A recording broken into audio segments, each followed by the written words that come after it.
అరే మిత్రమా, ఇలాంటి గుండెలు జల్లుమనే క్రైమ్ వీడియోలు మీ కళ్లలో థ్రిల్లర్ సినిమాలా కనిపించాలంటే మన ఈ ఛానల్ని సబ్స్క్రైబ్ చేసి బెల్ ఐకాన్ని గట్టిగా కొట్టే. ప్రియుడితో కలిసి భర్తను చంపేసింది. బండరాయితో ముఖం, తలపై కొట్టి హత్య చేసిన భార్య. రంగారెడ్డి జిల్లా మొయినాబాద్లో ఘటన. పరారీలో నిందితులు. అందరిది బిహార్. చేవెళ్ల, వెలుగు. ఓ భార్య తన ప్రియుడితో కలిసి భర్తను చంపి పరారైంది.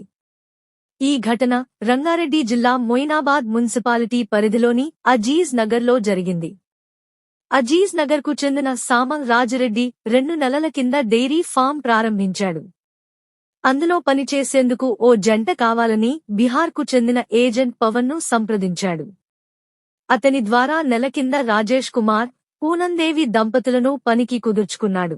గత గురువారం రాజిరెడ్డి డైరీ ఫామ్కు వెళ్లగా రాజేష్ కుమార్ దంపతులతో పాటు మరో వ్యక్తి కనిపించాడు. అతను తమ బంధువని వాళ్లు చెప్పడంతో ఆయన సరేనని ఊరుకున్నాడు. మళ్లీ శుక్రవారం ఫామ్కు వెళ్లిన రాజిరెడ్డికి రాజేష్ కనిపించలేదు. ఎక్కడికి వెళ్లాడని పూనందేవిని అడగ్గా, మద్యం తాగి వచ్చి నాతో గొడవపడి ఎక్కడికో వెళ్లాడు అని చెప్పింది. అదే రోజు సాయంత్రం ఫామ్ వద్దకు వెళ్లిన రాజిరెడ్డికి పని వాళ్లెవరూ కనిపించలేదు. ఫోన్ చేయగా స్విచ్ ఆఫ్ వచ్చింది. దీంతో శనివారం ఏజెంట్ పవన్కు ఫోన్ చేసి విషయం చెప్పాడు. కొద్దిసేపటి తర్వాత అతడు తిరిగి ఫోన్ చేసి, పూనందేవి, మహేష్ అలియాస్ గుడ్డు కలిసి రాజేష్ను చంపి బావి వద్ద పడేశారు అని చెప్పాడు. రాజిరెడ్డి వెళ్లి చూడగా రాజేష్ కుమార్ డెడ్ బాడీ కనిపించింది. పోలీసులకు సమాచారమివ్వగా ఘటనా స్థలానికి వచ్చి పరిశీలించారు.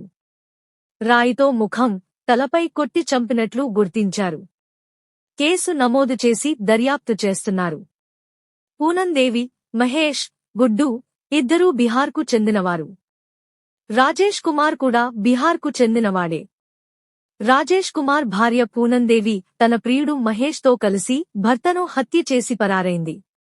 పోలీసులు ఇద్దరినీ గాలిస్తున్నారు. ఈ ఘటనలో బండరాయితో ముఖం, తలపై కొట్టి హత్య చేసినట్లు పోస్టుమార్టం రిపోర్టులో తేలింది. రాజేష్ కుమార్ డైరీ ఫామ్లో పనిచేస్తూ భార్య, ప్రియుడితో కలిసి ఉండటం వల్ల ఈ దారుణం జరిగినట్లు పోలీసులు అనుమానిస్తున్నారు. మృతుడి శరీరంపై గాయాలు తీవ్రంగా ఉండటం, హత్యకు ఉపయోగించిన బండరాయి స్థానికంగా దొరికినట్లు తెలుస్తోంది. పూనందేవి, మహేష్ ఇద్దరూ పరారీలో ఉన్నారు. పోలీసులు ఇద్దరి phone location, cell tower data ఆధారంగా గాలిస్తున్నారు. ఈ కేసులో ఏజెంట్ పవన్ పై కూడా అనుమానాలు వ్యక్తమవుతున్నాయి. రాజేష్ కుమార్ మృతదేహాన్ని గాంధీ ఆసుపత్రికి తరలించి పోస్టుమార్టం చేశారు. కుటుంబ సభ్యులు ఆగ్రహం వ్యక్తం చేస్తున్నారు. జాగ్రత్తలు మరియు సలహాలు. వివాహేతర సంబంధాలు పెట్టుకోకుండా ఉండటానికి పరస్పర విశ్వాసం, సమస్యలు పంచుకోవడం ముఖ్యం. అనుమానాలు వచ్చినప్పుడు బహిరంగంగా మాట్లాడి పరిష్కరించుకోండి. హింసాత్మక నిర్ణయాలు తీసుకోకండి. మానసిక ఒత్తిడి ఉన్నప్పుడు కౌన్సెలింగ్ తీసుకోండి. హింస, బెదిరింపులు ఎదురైతే వెంటనే పోలీసులకు 100 లేదా మహిళల హెల్ప్ లైన్ 1091కు ఫిర్యాదు చేయండి. కుటుంబ సభ్యులు ఒకరినొకరు నిఘా పెట్టుకోండి. అనుమానాస్పద వ్యక్తులు ఇంట్లోకి రాకుండా జాగ్రత్తలు తీసుకోండి.